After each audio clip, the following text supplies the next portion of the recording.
Vous êtes sur Canal 3 à Bénin et vous avez raison, mesdames, messieurs. Bonjour, bienvenue dans votre émission Zone Franche. Ce week-end est politiquement très animé dans notre pays. Le Bénin, ce matin, Canal 3 Bénin se propose d'ajouter une couche puisque nous recevons Jacques Ayadji. Il est le président du parti Mouel Bénin, mouvement des élites engagées pour l'émancipation du Bénin. C'est un président de parti dont la gestion fortement décrié a conduit à la démission de plusieurs cadres. Ce week-end, les militants de Mouel Bénin étaient en conseil national à Azové pour tenter de colmater les brèches. Jacques Ayadji répondra à nos questions, réagira sur tout ce qui lui est reproché par les démissionnaires. Je rappelle que cette émission est en direct depuis le studio François Bessard de Canal 3 à Bénin. Vous pourrez, si vous le souhaitez, réagir par des questions. Je la présente avec Eman Aniaboussou. Eman, bonjour. Bonjour André Dossa, Jacques Ayadji, bonjour. Bonjour chers amis. Bienvenue sur Zone Franche. Bonjour à tous, c'est un plaisir d'être parmi vous ce matin pour m'adresser au peuple béninois. Le parti dont vous êtes le président d'exercice, Mouel Bénin, a tenu hier samedi 24 juillet à Azové, ce conseil national. En termes de résolution, que peut-on retenir? Et pourquoi le choix d'Azové aussi? Mouel Bénin est un parti national et nous faisons l'effort de ne pas concentrer nos activités en un seul point du territoire. Et puis si vous observez Mouel Bénin depuis 2018, depuis le 28 juillet 2018 où nous avons fait notre première sortie publique, vous allez vous rendre compte que nous sommes partout, dans tous les départements. Et c'est samedi, hier, le tour du département du Koufo d'accueillir une grande instance du parti Mouel Bénin. Les autres départements qui n'ont pas encore eu la chance d'abriter des instants du parti, leur tour viendra. Je vous dis que pour choisir le lieu, ça fait l'objet d'un grand débat au niveau du parti. Nous avons voulu rester cette fois-ci dans le grand mono, parce que vous savez que le président de la République et Patrice Talon a fait l'honneur au parti de lui confier la direction de la préfecture du Mono. Nous avons voulu donc, en guise de reconnaissance au président de la République, tenir notre première activité importante dans le Grand Mono. Nous avons juste évité l'Okossa parce que nous sommes déjà installés à l'Okossa. Donc nous avons fait notre solidarité au département du Koufo, d'où le choix de la commune d'Aplaroué à Azové. Azové a notamment accueilli un Mouel Bénin, un parti du moins en difficulté, sinon diminué, puisque beaucoup de cadres de Mouel Bénin sont partis. Quelle a été l'ambiance autour de ce Conseil national? Au Conseil national, nous avons plutôt noté que Mouel Bénin, ces derniers jours, ces dernières semaines, a connu d'énormes adhésions. C'est ça qui a été noté au niveau du Conseil national et nous avons pu nous rendre compte que notre parti est au meilleur de sa forme depuis sa création en juillet 2018 et les signaux nous montrent que le meilleur reste encore à venir. Donc la forme d'aujourd'hui qui est à son summum n'est que passagère.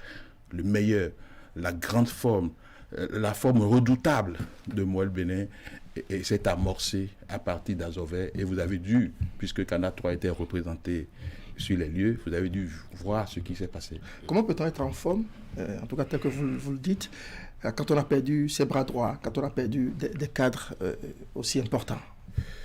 On est en forme parce que nous avons gagné des cadres très importants au niveau du parti.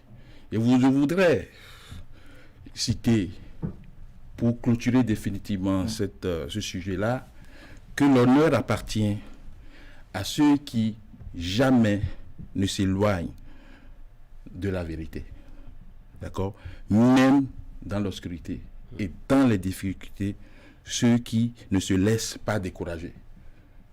D'accord? Donc, même dans les insultes, même dans les humiliations, l'honneur appartient à ceux-là qui sont rivés à la vérité. Et les hauts responsables de Moël Bénin sont dans cette posture. Et lorsque j'aurais fini de vous répondre de cette façon-là, en tirant mes propos du célèbre Nelson Mandela de regretter mémoire, je pourrais clôturer avec ce que vous avez envie d'échanger, ce sur quoi vous avez envie d'échanger avec moi, parce que à Moël Bénin, nous ne sommes pas adeptes des divorces où l'on met tout sur la place publique. Vous préférez voir le verre à moitié rempli plutôt que de le voir à moitié vide, c'est ça? Pourtant, on a vu une communication de Moël Bénin autour de responsables de partis qui resteraient devoir des cotisations au parti. Et justement, c'est après les démissions qu'on assiste à cette forme de communication. Ça, c'est une cuisine interne au niveau de Moël Bénin. Vous n'avez jamais vu, depuis que cette emprise que Moël Bénin est en train de prendre sur l'échiquier politique, depuis que cette emprise a commencé, vous n'avez jamais vu une communication, une réaction officielle d'un responsable de Moël Bénin, dont Moël Bénin reste silencieux. Et je vous ai vu dans vos échanges matinaux ici dire regretter le silence de Moël Bénin. C'est pour la première fois que officiellement, depuis le démarrage de cette emprise qui montre que Moël Bénin est en train de gagner du terrain au Bénin, c'est pour la première fois que j'interviens au nom du parti politique. Justement, Jacques Ayadi, que s'est-il concrètement passé entre vous et le secrétaire général du parti, Sefis Agia, qui a finalement pas démissionné? Nous avons fait un conseil national hier qui montre que notre parti est au meilleur de sa forme. Vous l'avez dit. Et nous avons décidé d'avoir nos regards rivés sur l'avenir, sur le développement, sur la construction du parti. Donc, vous parlez plus d'adhésion que de démission, c'est ça? Il est clos pour nous. Nous n'avons pas répondu nous voulons parler donc de l'emprise que le parti Moël Bénin est en train de prendre au Bénin. Si je regarde simplement le nombre d'émissions, le nombre de parutions de journaux qui parlent du parti depuis ces dernières semaines, c'est pas d'un parti qui ne sert à rien qu'on s'intéresse comme ça. Ce que nous on retient au niveau du bureau politique de cette emprise que le parti est en train de prendre dans le pays, c'est que sa solidité et sa rigidité tient à cœur à beaucoup de Béninois, même ceux qui ne sont pas encore officiellement membres du parti. Je sais que André et Eman, vous êtes aussi préoccupés par la solidité de ce parti-là, et c'est ça qui importe pour nous. Voilà. C'est justement la raison pour laquelle il est important de vous faire réagir sur l'actualité de ce parti, tout ce qu'il y a eu ces derniers jours jusqu'au Conseil national. Vous ne souhaitez apparemment pas vous prononcer sur ce que les démissionnaires vous ont reproché. Bon, vous parlez de démissionnaires, mais... C'est-à-dire, je veux dire, Sefis Agia, Edmond Indé, et puis le responsable de l'école juridique, enfin de la cellule juridique du parti. D'abord, je ne sais pas si vous faites exprès de ne pas parler du début de cette emprise que notre parti est en train de prendre sur le chiquier national. On a tout le temps pour en parler. Oui, mais il faut commencer les choses. Il faut commencer par ce qui est important. Ce qui est important, c'est l'emprise que Moël Bénin est en train de prendre au Bénin. Et cette emprise a commencé par une décision très importante du bureau politique national. Laquelle? Une décision importante qui a mis l'accent sur la discipline que doit avoir toute organisation sociale, y compris les organisations politiques. Il y a eu des suspensions. Très bien. C'est le début de l'emprise. Et on ne peut pas... Ils ont été suspendus. On ne peut pas sauter ça et parler de démission. OK? Donc, lorsque vous êtes organisation comme un parti politique, c'est que vous avez ensemble retenu une vision, vous avez ensemble retenu de défendre une cause et vous défendez ces causes-là et vous comportez de manière à ce que vous puissiez rallier le plus grand nombre de vos concitoyens à cette cause. Et lorsque vous êtes dans cette poursuite-là, il y a des dispositions statutaires. Je suis venu avec un document pour vous montrer que moi, il est un parti organisé. Voilà le document du constituant Moïse Bénin. Dans ce document, il y a les statuts. Mesdames, Messieurs, bonsoir. Dans les titres. Le règlement intérieur. Ça veut dire que notre vivre ensemble au niveau de Moël Bénin est défini dans ce document-là. Lorsque des gens arrivent, quel que soit le niveau, au niveau dans l'organisation, s'ils arrivent à se mettre en travers de ce que ensemble nous avons retenu de défendre dans le pays, eh bien, il faut recourir à ce document. En clair, c'est la soumission au statut règlement intérieur, mais c'est aussi le respect par les différentes parties de ce qui est contenu dans ce document-là, M. Yadji. Bien évidemment, c'est notre Bible. Et tout commence et finit par les statuts et règlements intérieurs. Et apparemment, en tout cas dans leur publication, on note qu'il y a des dispositions de ces documents, peut-être que le président même ne respecte pas parce qu'on vous reproche une gestion solitaire, opaque, des décisions ont été prises sans associer les autres responsables du parti. Comment vous réagissez à ces accusations, à ces récriminations? Moi, je voudrais vous poser la question à vous, même si mon rôle sur ce plateau est de répondre aux questions. Je vais vous poser la question est-ce que le Jacques Ayayi que vous connaissez, je suis proche de vous. Est-ce que c'est quelqu'un qui est capable d'être un dictateur? Non, pas du tout.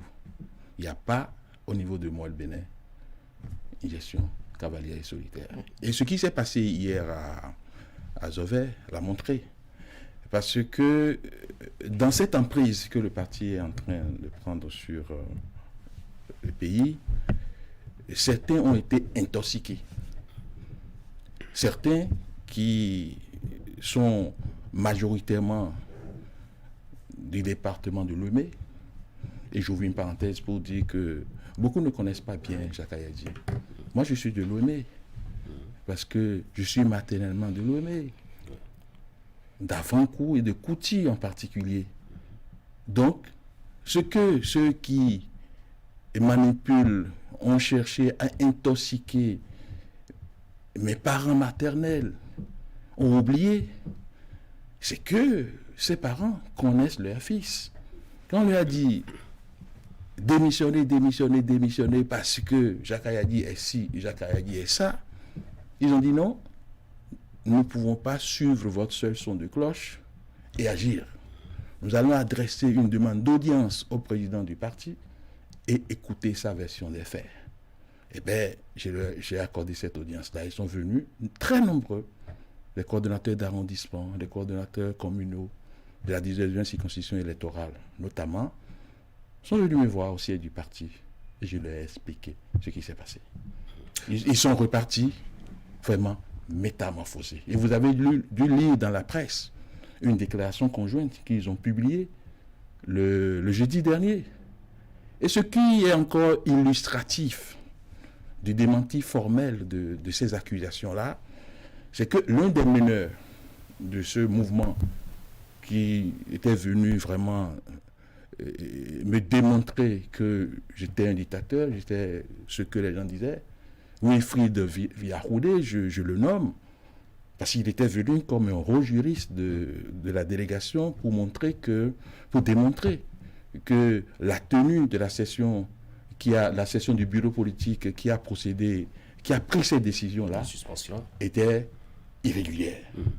Parce que le président du parti n'avait pas le droit, n'avait pas le pouvoir de convoquer par lui seul une session extraordinaire du bureau politique. Parce que les gens lui ont remis entre les mains une disposition de nos documents fondamentaux qui dit que la session extraordinaire est convoquée soit par le bureau directeur national ou à la demande des 2/3 des membres de cette instance-là. D'accord? Vu comme ça, il y a peut-être quelque chose qui n'est pas clair, parce que le bureau directeur national, c'est qui? Pour nous, c'est que lorsqu'on dit qu'une session est convoquée par une instance, ça veut dire que c'est le président de l'instance qui convoque la session.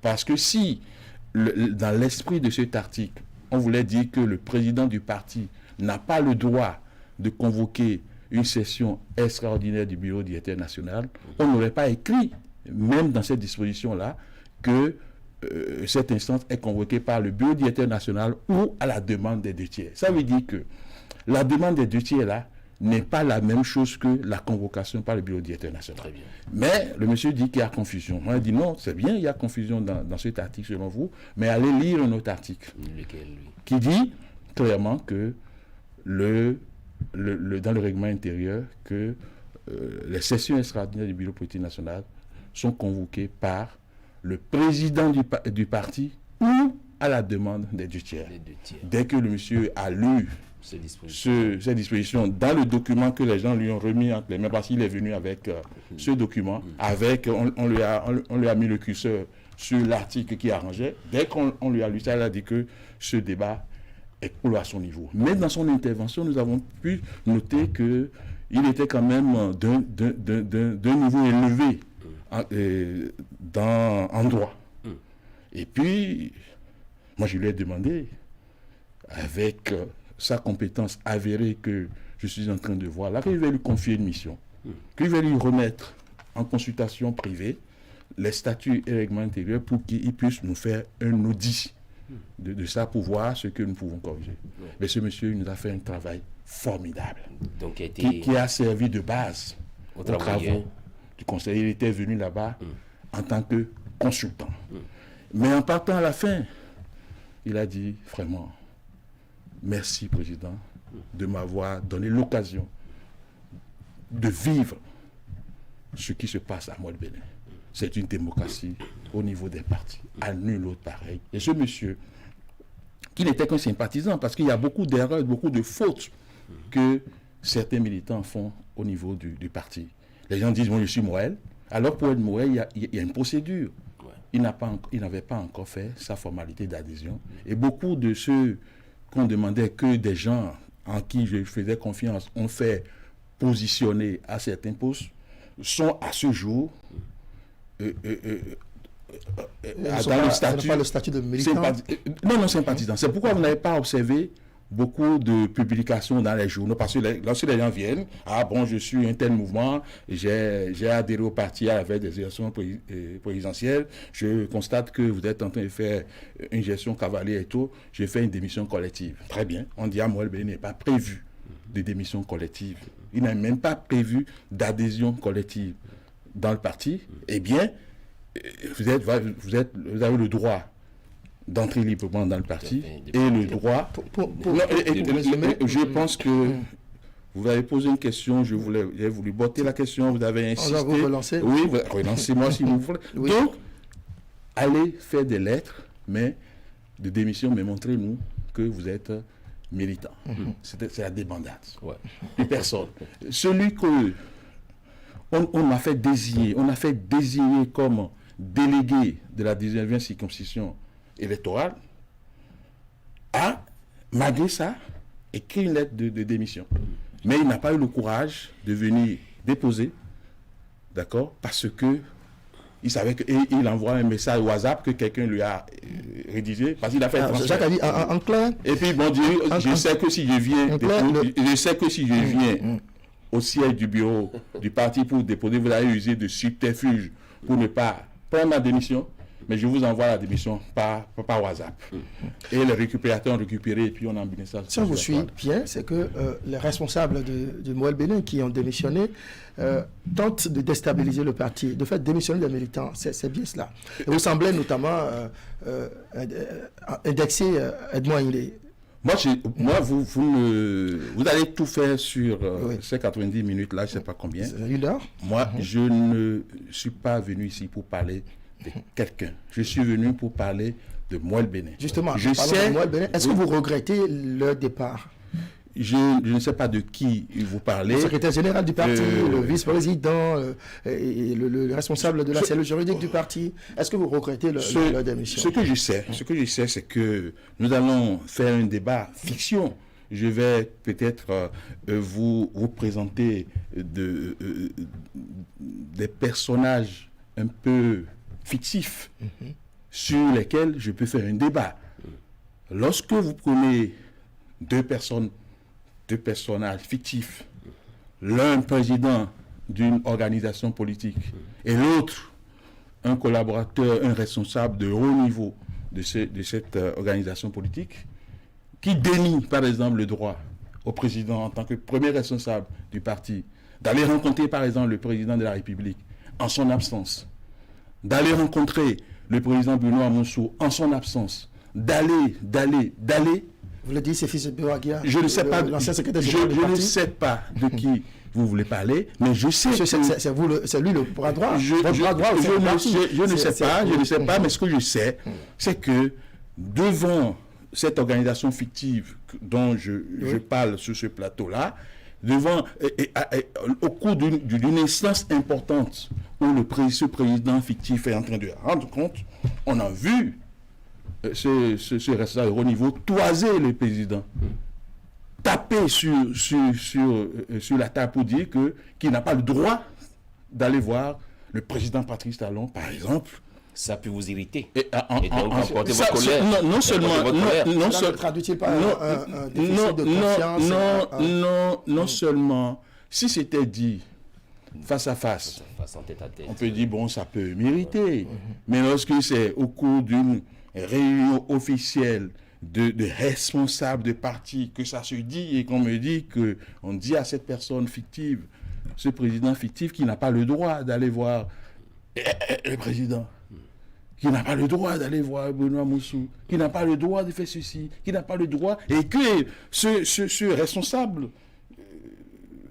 dont je parle, il dit que lui, il rentre dans les organisations avec toute son âme, et que lorsqu'il quitte, les organisations se cassent. À la limite, une menace, quoi. Eh bien, vous pensez que cette organisation fictive dont je parle là peut continuer par exister en tolérant ces choses-là? Moël Bénin, ce n'était donc pas si solide que ça. L'image que vous envoyez dans l'opinion, j'ai l'impression une apparence. J'ai l'impression. Quand on regarde les déballages aujourd'hui auxquels on assiste. D'abord, moi je ne sais pas si. En témoigne. Moi je fais quel déballage ici maintenant? Je ne fais pas de déballage. Non, vous parlez de moi je ne parle pas. Vous parlez sans le nommer le secrétaire général. Moi je vous parle de personnages fictifs que vous avez imaginé. Imaginaire. Qui rejoint pratiquement. Donc je ne parle de personne. Oui. Mais si vous voulez qu'on parle de Moël Bénin, de sa solidité, moi je vous invite à revoir les images du Conseil national, parce que ce Conseil national ne devait pas avoir lieu. C'est une réponse aux démissions? Mais c'est pas... Non, le Conseil national est une activité statutaire. Et même si vous voulez que j'abonde dans votre cas, ceux dont vous parlez là, ils sont de la programmation du Conseil national. Parce que ce Conseil national que nous avons fait depuis 3 ans, c'est une fois l'an. On le fait toujours autour de la date anniversaire. Vous savez que notre parti est né le 28 juillet. Donc, on fait notre premier conseil, deuxième conseil, donc c'était prévu. Donc, cette emprise que le parti Moël Bénin est en train de prendre aujourd'hui au Bénin n'a pas eu d'effet, d'incidence sur la tenue du Conseil national qui était prévu de vieille date. Tout ce que nous avons fait aujourd'hui, on devait tenir le Conseil national le 31 juillet, c'est ça que nous avions prévu, mais nous nous sommes dit que bon, le tenir le 31 juillet, ça peut faire un peu embouteillage avec le 1er août. Vous savez que moi... Surtout qu'il y a eu des démissions et beaucoup de polémiques autour. Vous avez avancé la date. Non, on n'a pas avancé. Moi, je suis quand même un collaborateur chef de l'État.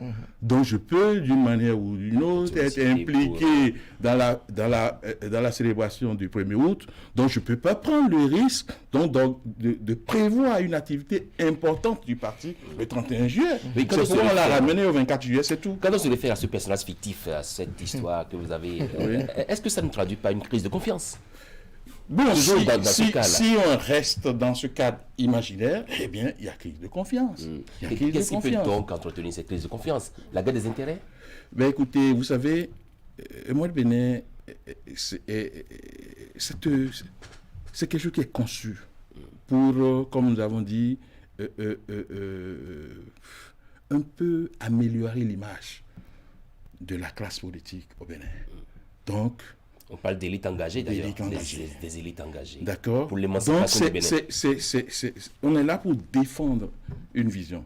On est là pour défendre une cause. On est là pour défendre une autre façon de faire la politique.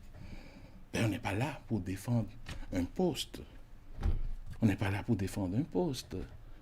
Donc, ce que je voudrais que le peuple béninois retienne, c'est ce qui s'est passé au Conseil national. Ça montre que Le peuple béninois surtout aussi l'emprise- envie de savoir, d'ailleurs les téléspectateurs qui réagissent depuis veulent quand même en savoir davantage sur la polémique qui a précédé la tenue de ce conseil et que notamment vous puissiez expliquer ou vous expliquer par rapport à tout ce que vous reprochent vos anciens collaborateurs. Et lorsqu'un secrétaire général d'un parti politique comme Moël Bénin démissionne, c'est quand même un événement majeur. Mais pourquoi vous dites que Puisque vous avez quelqu'un a choisi démissionné de rester dans la fable... Non, Il a été suspendu, ensuite il a démissionné. Parce qu'il semble que Vous l'avez déjà dit, il a été suspendu. mais je l'ai dit, d'abord. mais ça n'empêche pas André de revenir par dire qu'ils ont démissionné. Non, Oui. en fait, c'est quoi? Ah, ils n'ont pas démissionné? Eh ben non, non. Là, je peux parler maintenant. Je vais parler de ça. Oui. Puisque vous mettez l'accent C'est sur important ça. que les téléspectateurs soient Écoutez, informés. ils ont commis des fautes graves, avouées devant le bureau politique. Avouées, je dis bien avouées devant le bureau politique.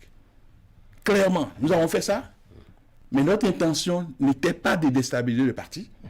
Notre intention, c'était d'ouvrir le débat au sein du parti. Alors, pour ouvrir un débat au sein d'un parti politique, est-ce que c'est dans la presse qu'il faut envoyer un scoop? La question est là. Le bureau politique a interrogé ces personnes-là et a pris, comment on appelle, sa décision. C'est tout, si vous voulez que mais parce que arrêtez de dire qu'ils ont démissionné. Est-ce que la suspension de ces responsables-là Oui. a pu précipiter leur démission? Est-ce qu'entre la suspension et la démission, il y a eu des négociations pour que les suspensions puissent être levées en son temps? Ben écoutez, nos tests sont là. Et puis ce n'est pas la première fois que Moël Bénin sanctionne.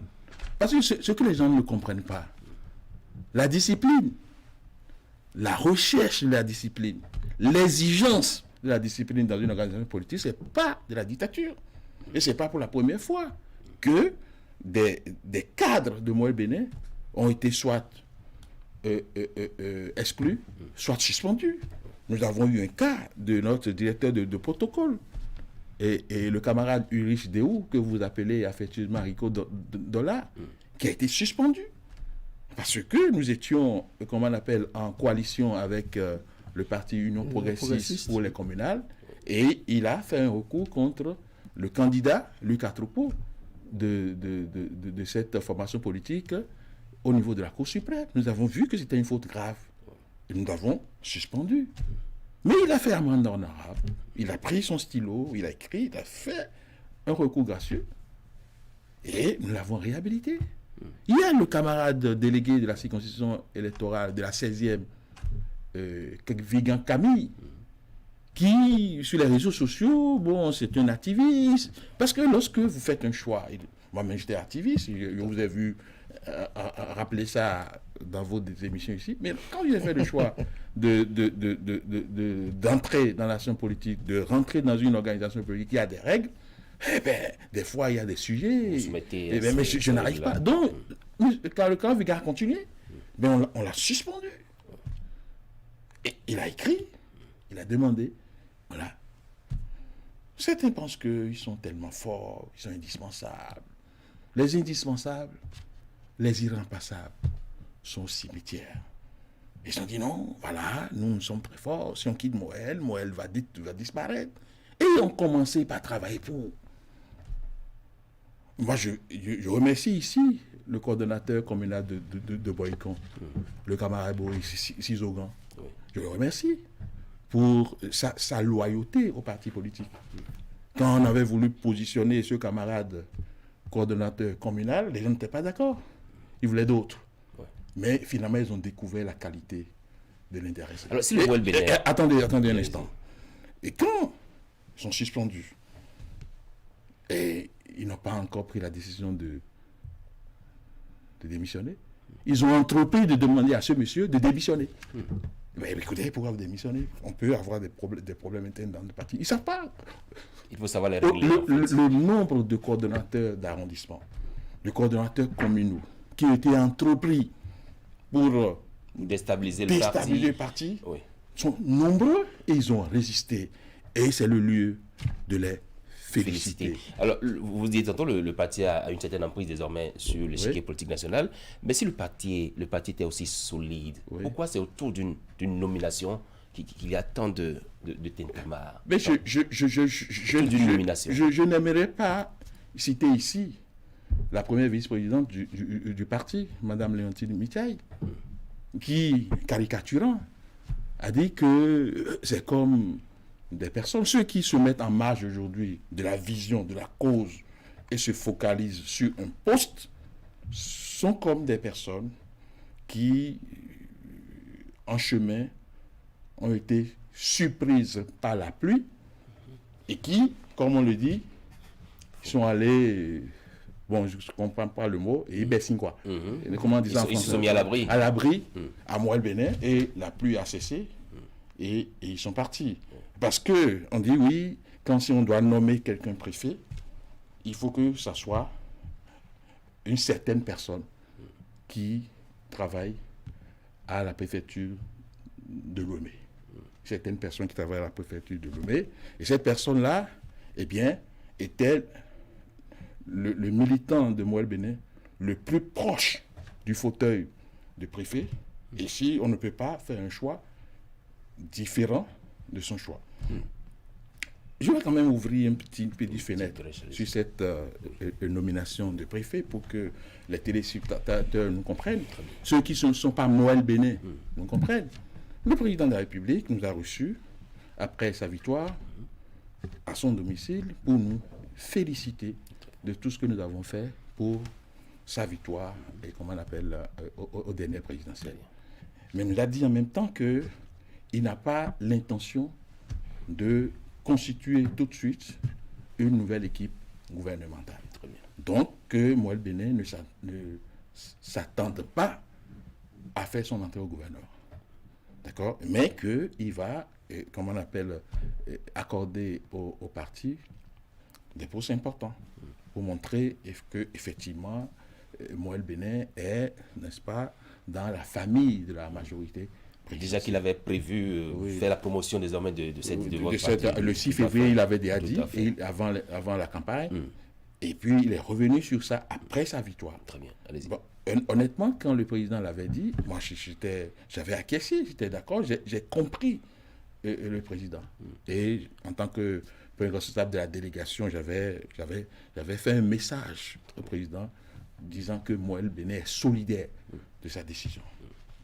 Bon, on sort de là, parce que, bon, quand on a fini la réunion, et puis on sortait donc de la salle dans laquelle le président nous a reçus, bon, il y a un petit aparté entre le président et moi, et cet aparté n'était pas en français, et donc c'était dans une autre langue là. Et puis, bon, les gens disent, ah, pourquoi c'est ça? Ça veut dire que ce qu'on vient de faire là, c'est une mise en scène. Ça veut dire que moi, j'ai préparé la réunion avec le président et puis on a retenu ce qu'on devait dire. C'est pourquoi je me suis empressé d'accepter que Moël-Bénin n'aille pas au gouvernement. Ça fait leur problème. Ensuite, moi, en tant que premier responsable de Moël-Bénin, je sais que le 23 mai, ou bien le mardi où le président a rendu public son équipe, que aucun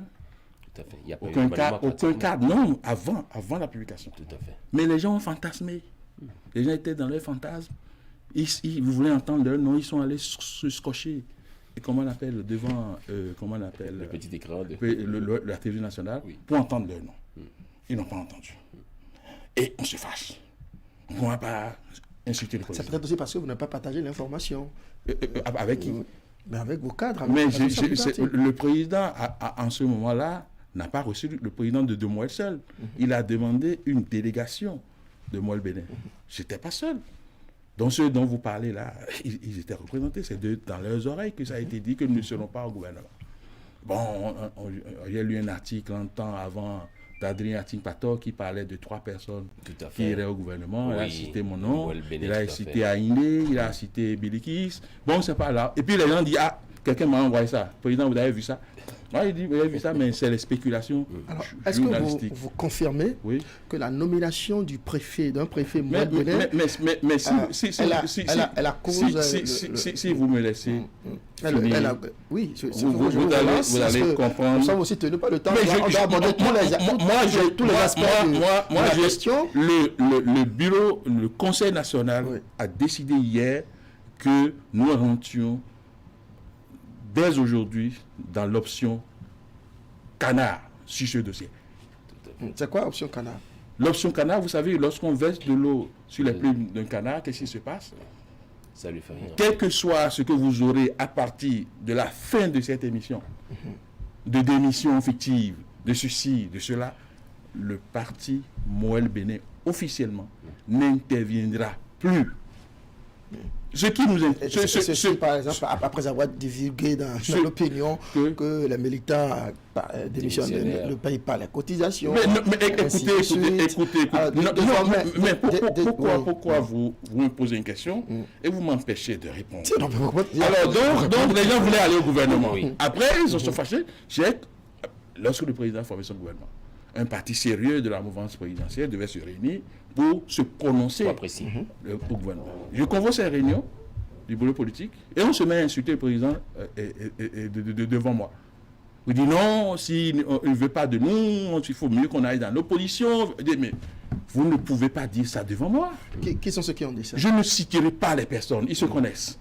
Ils se connaissent. Ceux qui voulaient, qui faisaient d'une obsession leur entrée au gouvernement, commencez pas à dire des choses comme ça. On m'a pris, ils ont même dit que oui, soit on nous prend ou bien on va dire, écoutez, messieurs, je ne sais pas qui vous a mis dans la tête, après la réunion que nous avons tenue avec le président en son domicile, avant la formation du gouvernement, que Moël Bénin irait au gouvernement.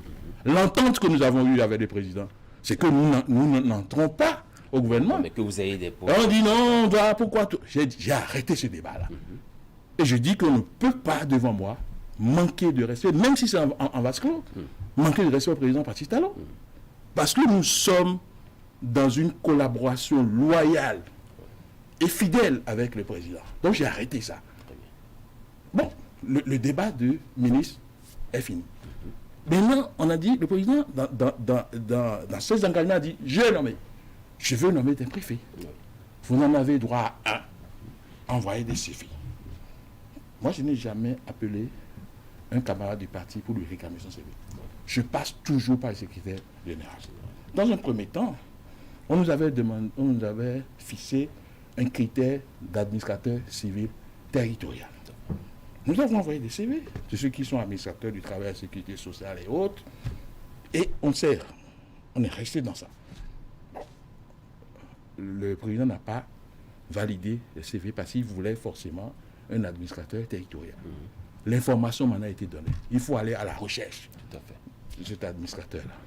Nous avons, dans le parti, mon beau-frère, Boniface Vissor, que tout le monde connaît au Bénin, ancien maire de Savalou, ancien sous-préfet de Dassa, ancien directeur national du contrôle de la marchandise. C'était vraiment militant.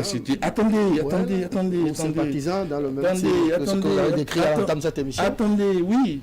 Je dis, M. Boniface Vissor, qui a été coordonnateur départemental des collines de FCBE, a quitté la FCBE depuis longtemps. Il n'est plus dedans, d'accord? Mais il dit, je ne rentre pas dans Moël en prenant ma carte. Parce que si je prends ma carte, ceux qui ont été avec toi au départ vont penser que je suis venu prendre leur position au sein du parti. Donc je reste à ma place et je travaille avec Moël Bénin. Tout le monde dans les collines, demandez aux membres de UP, demandez aux membres de BR et autres qui sont implantés dans le département des collines, que Boniface Vissot travaille pour quel parti? Ils vous répondront. Que ce soit Esta Charkovi, que ce soit mon frère Tchobot, ils vous répondront que Vissot Boniface travaille avec Moël Bénin. Et il a déjà conduit une équipe de Moël Bénin dans tous les coins et recoins des collines au niveau de Savalou. Et quand nous préparions notre dossier de candidature aux élections communales, il dormait au siège avec nous. Il a fait des séances avec le SG. En quelle qualité il faisait tout ça? S'il n'était pas Moël. Bon, il n'a pas pris la carte. Et il nous a dit pourquoi il ne veut pas prendre. Alors, certains camarades ont dit non, nous avons quand même celui-là. Il faut que... Et j'ai dit, chers amis, nous n'avons pas proposé Vissot. Parce que si on le propose et qu'on le nomme, je ne peux jamais me justifier. Oui. Elle a dit non, on a dit, les populations disent que le parti n'est pas avec nous, maintenant on va encore perdre ce poste de préfet. Il faut que, même si c'est une chaise là, qu'on donne ça au président pour qu'on nomme pour préfet, pour qu'on dise, ah voilà le représentant de moi. Nous on veut avoir ça pour le parti. Très bien. Ils m'ont laissé, ils sont allés au domicile du monsieur et ils l'ont coché. Le monsieur lui-même a dit la même chose. Je ne peux pas détruire le parti de mon beau-frère. Parce que si j'envoie mon CV, il y aura si. Ils ont fait tout le lobby nécessaire et le monsieur a fini par donner son CV. Moi, j'ai pris le CV. C'est le devoir de transmettre ce CV-là. Mais moi, j'avais l'intime conviction qu'il ne faudrait pas que ça prospère. Chacun, dans la majorité présidentielle, a son circuit de lobby. J'ai travaillé à ce que le président lève le pied sur, comment on appelle, le critère d'administrateur civil. Parce que s'il n'avait pas levé le pied et qu'il avait été nommé, ou bien Moël Bénin perdait le poste, on le nommait. Tout à fait. Alors, il a levé le pied. Il a levé le pied quand? Lundi, avant le Conseil des ministres. Le Conseil des ministres qui a nommé les préfets. Il a levé le pied. Quelques 112 heures. Alors, j'ai appelé le SG. Parce que moi, je suis trop administratif dans le parti. J'ai dit, SG, waouh, le président vient de lever le pied sur le critère d'administrateur. Et pourtant, il vous est reproché, notamment le SG, on vous reproche de ne pas gérer le parti de façon collégiale, de ne pas... Est-ce que vous... consulter les instances du parti, par exemple, autour de la nomination du préfet, on doit vous relancer, c'est-à-dire qu'autour de la question de la nomination du préfet, par exemple, les instances du parti n'ont pas été convoquées, vous avez pris les CV, il n'y a pas eu une réunion des responsables du parti autour. Attendez, pardon, que je finisse. Donc j'ai appelé le SG. On pourra parler tout dans les détails parce que le temps file.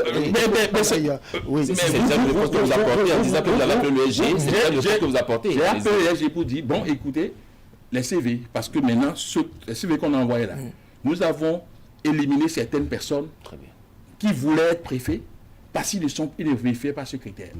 Premièrement, et bienvenue Milorin, son CV n'était pas envoyé dans le premier lot. Il voulait être préfet depuis longtemps. Il a exprimé cette volonté-là. Aïlou Aristide, qui est un rocade au niveau de la mairie de Cotonou, directeur avant, maintenant, je crois qu'il est au service des audits. Aïlou voulait. Et j'ai dit, donc, tu peux appeler ces messieurs-là. Alors, qu'est-ce que le SG m'a dit? Attention, monsieur le président, très bien, je vais prendre ces deux CV-là. Mais il faut que nous envoyions le CV de Haïndé. Parce que Haïndé lui a dit que lui, il a déjà négocié avec le président de la République pour que le président le nomme préfet. Wow. Et que n'importe comment, Haïndé sera préfet le mercredi. Et donc, si nous n'envoyons pas le CV de Haïndé dans le lot de CV, que de toute façon, Haïndé sera nommé et ne sera pas redevable au parti. J'ai tiqué parce que je me suis dit, mais comment un cadre du parti peut faire des négociations? Mais j'ai dit qu'à cela, Etienne, ajoute le CV comment on appelle, de Haïndé. Il a parlé d'Albert Bokor. Il dit, ajoute le CV. Il m'a remis les 4 CV. Moi, j'ai transmis les 4 CV.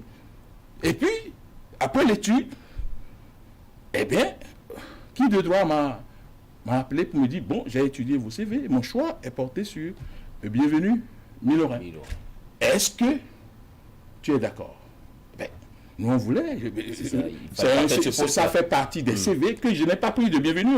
C'est SG qui a appelé bienvenu, qui a pris le CV. Donc, on dit, si vous êtes d'accord que bienvenu soit en tant que président, que Bienvenue soit préfet, appelez-le pour lui donner l'information parce que le poste, je ne le donne pas à Bienvenue, mais je le donne au parti. Et bien, j'ai appelé Bienvenue, je l'ai consulté, et puis bon, j'ai rendu compte. Bienvenue a été nommé. Après, les gens sont fâchés, ils ont vraiment pas faire des scoops, et Aïndé a réuni des gens à Porte-Nouveau pour leur dire, oui, que le président du parti est contre le département de l'OME. Que le président Patrice Talon m'a proposé la préfecture de l'OME pour le nommer lui, et que moi j'ai refusé, j'ai dit bon je ne veux pas la préfecture de l'OME, je suis allé chercher la préfecture du Mono pour qu'on nomme, et comment on appelle, Bienvenue à sa place, pour essayer de remonter les gens contre moi. Quand on les a auditionnés au niveau du BPR, il n'a pas nié les faits. L'élément nouveau qu'il nous a donné, c'est que ce n'est plus avec le président Patrice Talon qu'il a négocié, comment on appelle, sa nomination en tant que préfet de l'OME, mais c'est avec une certaine Yolande Talon. Il n'a pas sur le plateau. Mais vous m'avez, mais je dis, il a dit ce truc-là. La phase de confrontation. Mais vous ne verrez plus Moël Bénin. Alors, dans cette, nous rentrons à la fin de cette émission dans une autre phase, dans la dynamique 2023. Alors, nous allons aux législatives. En 2023, le parti Moël Bénin a déjà tenté deux fois d'aller à des élections et ça n'a pas abouti. Comment vous entrevoyez les législatives alors qu'aujourd'hui, le parti est divisé? Enfin, il a connu des départs. Le Moël Bénin est au meilleur de sa forme. Au meilleur de sa forme. Parce que vous vous intéressez aux arbres qui tombent. Et ça, je fais un clin d'œil à Distel, à Moussou, qui a écrit une belle chronique que j'ai appréciée. Vous faites focus. Vous lisez beaucoup de tout ce qui est écrit sur Moël Bénin, et c'est normal. Vous avez lu cette allégorie publiée par votre ancien bras droit, c'est fils de guerre sur Facebook, le corbeau et l'aigle. Ben écoutez, ça dépend de qui est le corbeau. J'ai lu, avec beaucoup de plaisir d'ailleurs, j'ai lu. Et quand vous voyez ça vous a fait penser à quoi? À rien du tout, parce que j'ai lu et puis au Conseil national hier à Azovet, j'ai pu décrypter qui est le corbeau et qui est le corbeau. Je le garde pour moi-même. Donc voilà. Et donc vous vous intéressez aux arbres qui tombent, mais vous ne vous intéressez pas à la forêt qui pousse. Parce que ça pousse. Cette forêt pousse avec des adhésions, vous voulez dire. Il y a eu le Conseil national, c'est vrai. 2023 sans doute en vue. Et bien sûr, 2023, nous on l'a commencé. Parce que c'est la dernière chance pour vous là. Non, pourquoi la dernière chance? Oui, en fait, les tests ont été clairs. Quand vous n'êtes pas présent à 2 législatives consécutives, on vous retire le droit d'existence. Lisez bien les tests. Oui, allez-y, dites-moi ce que je dois comprendre. Les tests n'ont pas dit ça. Les tests ont dit quoi? Dites-nous. La participation à une élection, là. Oui. Ce n'est pas forcément ce que vous pensez. Là. Ah d'accord. Oui, dans ce sens. La participation. Moël Bénin a bien participé. Sans avoir été. Oui, parce que ce n'est pas le résultat. D'accord. Qui veut dire, c'est-à-dire, au sens de la loi, c'est qu'on dit qu'il y a législative, par exemple, en 2023, et que Moël Bénin s'intéresse même pas. Ah d'accord, c'est ça qu'il faut appeler. Moël Bénin vraiment s'est intéressé aux législatives de 2019, a déposé son dossier, le dossier a eu des problèmes, il s'est défendu devant la Cour constitutionnelle. Et puis finalement, la Cour a pris une décision. On ne peut pas, lorsque la Sénat ne peut pas faire un rapport des partis ayant participé aux élections législatives de 2019 sans parler de Moël Bénin. Donc Moël Bénin n'est pas une affaire de dernière chance. D'accord, donc participation au sens large. C'est comme si vous dites que vous participez, vous n'avez pas gagné, qu'on va dire que vous n'avez pas participé. Non, bien sûr, Moël Bénin a bien participé. C'est bon, j'ai compris. Et puis nous, 2023, c'est maintenant. On l'a lancé depuis le 24 avril. Et vous savez ce que quelqu'un qui parle aujourd'hui disait du président du parti que je suis, disait du président du parti, le 24 avril seulement. Il disait quoi? Eh bien, je vous invite à aller fouiller les archives. Enfin, je suis très démocrate, je ne suis pas envahissant, même si je ne suis pas d'accord, je dis que si c'est ça que vous voulez, c'est ça qu'on va faire. Bon, évidemment, entre le 24 avril et 2021 et le 5 juin 2021 où le scoop est parti, qu'est-ce qui s'est passé en temps pour que le président devienne aussi... Dans votre interprétation des dispositions que Raymond a évoquées pour la participation aux élections. Est-ce que vous ne vous trompez pas dans cette interprétation? On ne peut pas. Vous n'avez pas pu compétir. Vous avez tenté de compétir, vous n'avez pas pu compétir.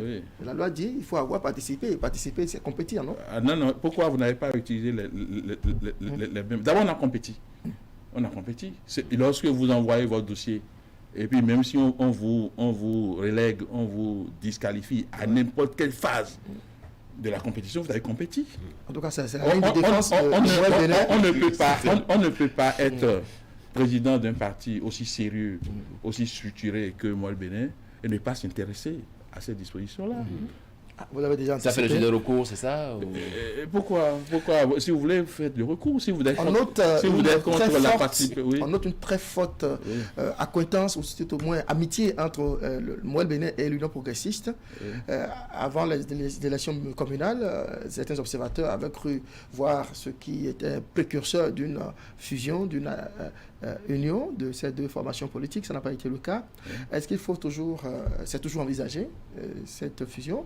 Le chef de l'État n'avait d'ailleurs pas caché son souhait de vous voir à l'époque, donc aller vers un plus grand ensemble. Moël Bénin. Le chef de l'État vous a dit ça où? Et vous l'a fait savoir, non?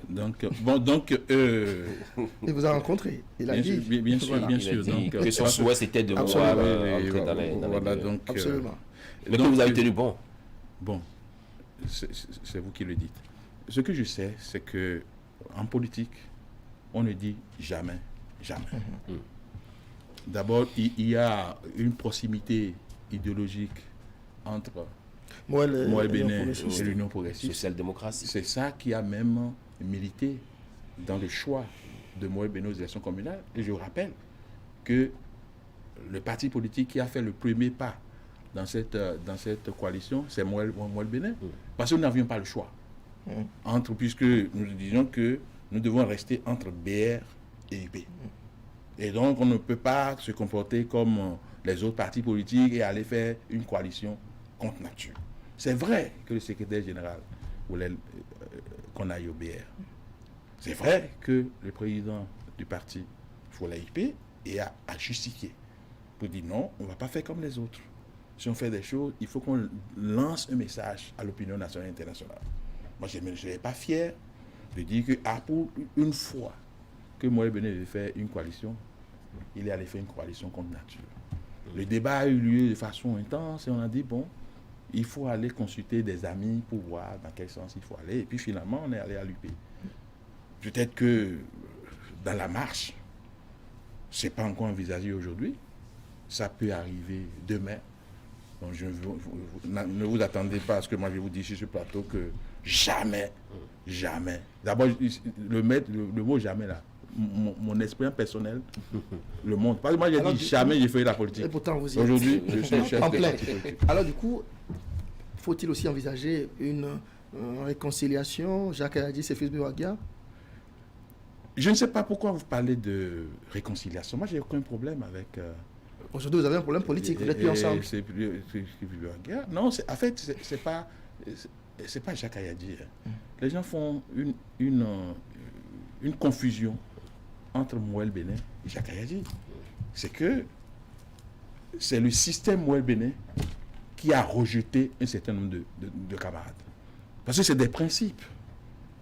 Ce n'est pas un peu de d'homme, c'est pas... Même si moi-même président, là, je commence à me mettre en marche de ce sur quoi on s'est entendu, de la vision et de la cause que nous nous sommes entendus de défendre. Président, mais le système va... C'est bien le système va m'expulser. Est-ce que les tests sont prévus ça? Peut-on imaginer Moël Bénin sans Jacques Ayadi? Bien sûr. Dans le contexte actuel. Bien sûr. Et je touche du bois. Si Moël Bénin, ça doit être ma personne. Et s'il plaît à Dieu de me rappeler, vous pensez que je serais fier là-bas de voir que ce que j'ai construit comme ça... Vous avez voulu passer la main aussi, comme d'autres l'ont fait? Ben, c'est au Congrès que se décide. Parce que les tests sont prévus? Bien sûr. Le bureau politique national est renouvelé tous les 5 ans. Tous les 5 ans. Donc, attendez pour voir. Ce n'est pas un problème personnel. Que faut-il retenir concrètement comme résolution au cours du Conseil communal de... Conseil national. Conseil national, pardon. Le troisième. D'abord, ce que je vous invite, d'abord, vous me permettez de saluer Parce que je devais commencer par là. On n'a plus beaucoup de temps. Tous les militants, Oui. tous les délégués qui ont quitté les 12 départements pour venir assister envers et contre tout. Ça n'a pas dû être facile. Non, ça a été très facile. Envers et contre tout. Nous étions 138 attendus. D'accord. 123 avaient répondu à l'appel. 15 absences. C'est le moment de saluer le camarade Niamichal, délégué de la 3e circonscription électorale, qui est venu de Tangueta et qui malheureusement, sur son chemin de retour, a fait un accident de circulation à hauteur d'Abomey, mais sa vie n'est pas en danger. Le coordonnateur départemental du ZOU, David Denandi, et le coordonnateur communal de Boycon, Boris Izogan, sont à pied d'œuvre et il sera pris en charge entièrement. Ils sont donc à son chevet, c'est ça? Oui, ils sont à son chevet, il sera pris en charge entièrement par le parti. Je profite de cette occasion pour lui renouveler. Je l'ai eu au téléphone avant de venir ici. Il se porte très bien. Vous avez un service social au sein du parti? Bien sûr, d'abord, c'était du social. La social-démocratie. Oui, bien sûr. Qui finance Moël? Moël s'autofinance, premièrement, et Moël a des partenaires qui croient en Moël Bénin. L'une des résolutions, c'est bien cette motion spéciale au thème du Conseil national. On en parlera. Oui, il y a la motion. D'abord, nous sommes un parti de la mouvance présidentielle. D'accord? Et nous sommes un peu la moelle épinière de cette mouvance présidentielle. La source nourricière. Et donc, on ne peut pas faire un Conseil national de ce type-là sans passer en revue, sans faire une radioscopie de ce que le président Patrice Talon a déjà fait. Oui, tout à fait. Seulement en 60 jours. Donc, nous avons envoyé une motion spéciale de soutien pas au président de la République seul, parce qu'il n'arrive pas seul, à lui et à tout son gouvernement. Cette motion, nous l'avons lue au terme de ce conseil, et je pense que nous l'avons mis aussi à la disposition de la presse pour que ça soit diffusé.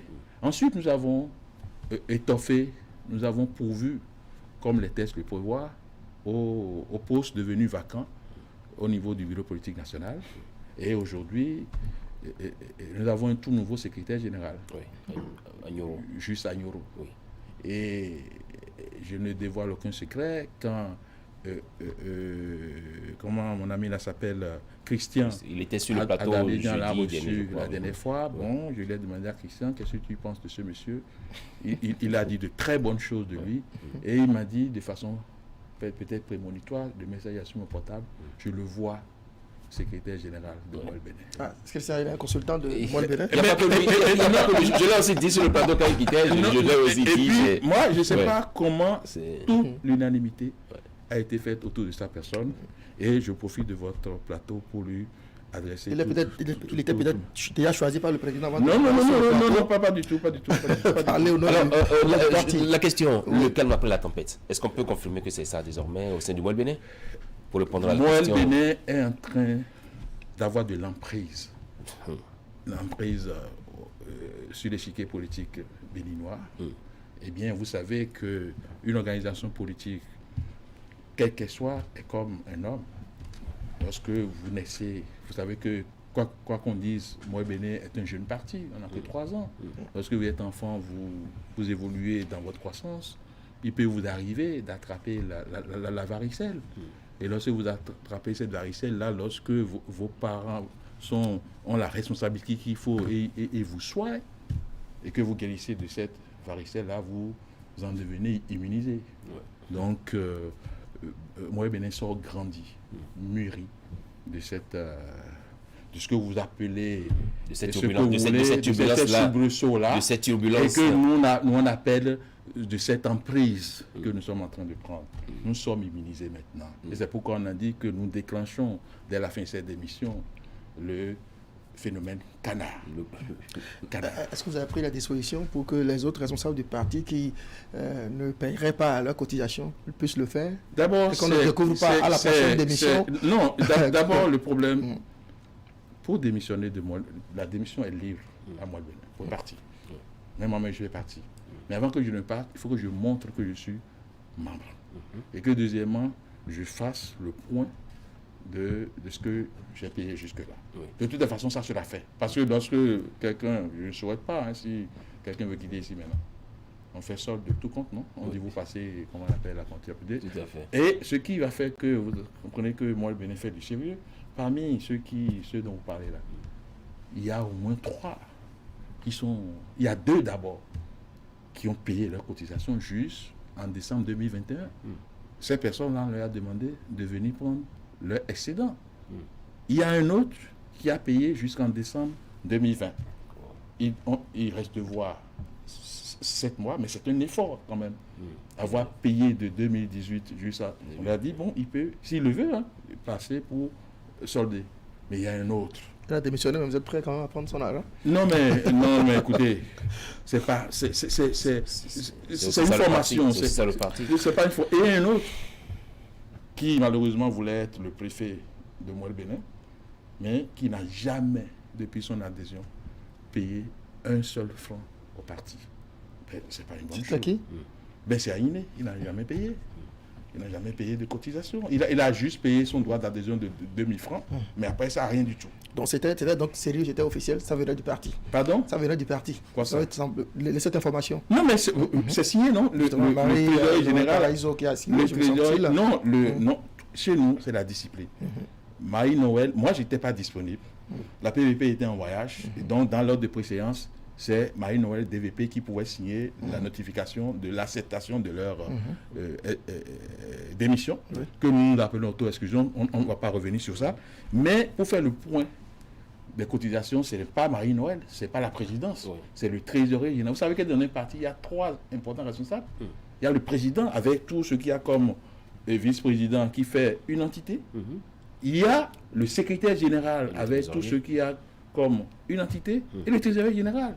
Donc, le trésorier général, le camarade Babatouné, qui n'est rien dans le parti, selon certaines personnes, alors que quand le parti naissait, ce sont ces bureaux qu'on utilisait pour travailler, les premiers véhicules qu'on a utilisés pour faire des courses et autres, ce sont ces véhicules, mais pourtant qui n'est rien dans le parti, à qui on peut donner des informations de souche, eh bien, c'est lui qui est trésorier général. Il était en voyage.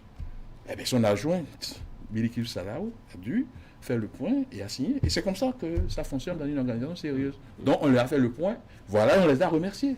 On a les remerciés pour leur passage. Pourquoi, dans une organisation sérieuse, on fait porter la parole du parti par des gens qui ne payent pas leur cotisation? Non, tout ça. Vous savez, le point, c'est quoi? Il faut toujours faire confiance. Toujours faire confiance. Toujours faire confiance. Et moi, je continuerai toujours de faire confiance. Parce que si vous ne faites confiance à personne, vous ne pouvez jamais, comment on appelle, avancer.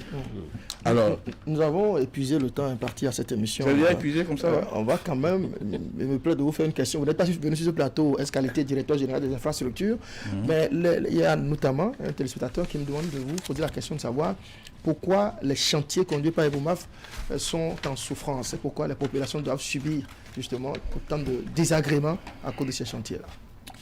Je ne souhaite pas faire le mélange des gens. J'ai fait une école une école politique qui refuse ce mélange-là. Le mélange à quel niveau? Je suis invité sur votre plateau. Tout à fait, je l'ai dit, en tant que président de Moelle-Bénin. Donc, je me refuse de parler de mon statut professionnel ici. Si vous voulez qu'on en parle, invitez-moi. Pour une autre émission. Je serai là, pas forcément Zone Franche pour autre chose. L'invitation est transmise. Oui. On va, parce que j'ai quand même besoin, le téléspectateur a besoin d'avoir une réponse à ces questions. Tout à fait. Oui. Ok, on a fini. De toute façon, on va vous laisser conclure. Merci beaucoup. D'abord, je vous remercie de m'avoir invité, d'avoir suscité que je parle, de m'avoir titillé. Parce que je ne voulais pas prendre la parole. Parce que j'ai fait une école politique dans laquelle on nous a enseigné que lorsque vous savez là, vous ne parlez pas. Et que lorsque vous parlez, c'est que vous ne savez pas. Très bien. C'est cette posture que j'avais voulu adopter, que le bureau politique avait voulu adopter. C'est point. Silence radio jusque-là. Bon, vous avez fait ce que vous avez pu, et j'ai pu obtenir au niveau du Conseil national hier que je participe à cette émission. Parce que j'ai donné ma parole Donc, j'ai reçu cette délégation-là. Je vous remercie. Me donner la parole, j'ai pris soin de rédiger avant de venir mon mot de fin. Oui. Et vous allez me permettre Tout à fait, allez-y. de le lire. Alors, je voudrais dire aux Béninois, en général, que le renouvellement de la classe politique ne consiste pas à remplacer les vieux, pas des jeunes, mais à renverser l'échelle des valeurs afin de remplacer l'immoralité, pas la moralité, la banalité, pas l'intégrité, la traîtrise, par le patriotisme. Voilà le vrai sens que je donne et que Moël Bénin donne au renouvellement de la classe politique. Voilà pourquoi je suis fier d'être à l'école du président Bruno Amoussou. Voilà pourquoi je suis fier d'être à l'école du président Bruno Amoussou et à celle de la présidente Célestine Zanou sous le coaching de mon père Sylvain Adépédiou Akines, tout en restant avant et après tout moi-même. J'insiste là-dessus. Tout en restant avant et après tout moi-même. Je vous remercie. Merci Jacques Ayadi, président du parti Mouvement des élites engagées pour l'émancipation du Bénin. Moël Bénin, merci d'être passé sur ce plateau. Réagir sur les griefs portés contre vous, gestion par les membres démissionnaires de votre parti politique. On en a profité également pour aborder la résolution du Conseil national de Moël Bénin qui a eu lieu ce samedi à Plaroué, dans la commune d'Aplaroué, précisément de l'arrondissement de Azové. Merci à vous, merci à tous les téléspectateurs qui nous ont suivis et ceux qui ont posé des questions. La plupart ont posé des questions sur les chantiers en difficulté. Je leur promets que vous reviendrez ici pour en parler. Oui. Merci à Mme Niaboussou. C'est moi, merci à merci Jacques Ayadi. Je rappelle qu'on était en direct parce que Jacques Ayadi, il a une certaine horreur des mises en boîte. Je ne sais pas pourquoi. Merci et bon dimanche à tous. Au revoir. Mais merci de me faire cet honneur quand même. J'ai fait une exigence. Vous avez accepté. Franchement, merci à Canada 3. Merci. C'est nous qui vous remercions.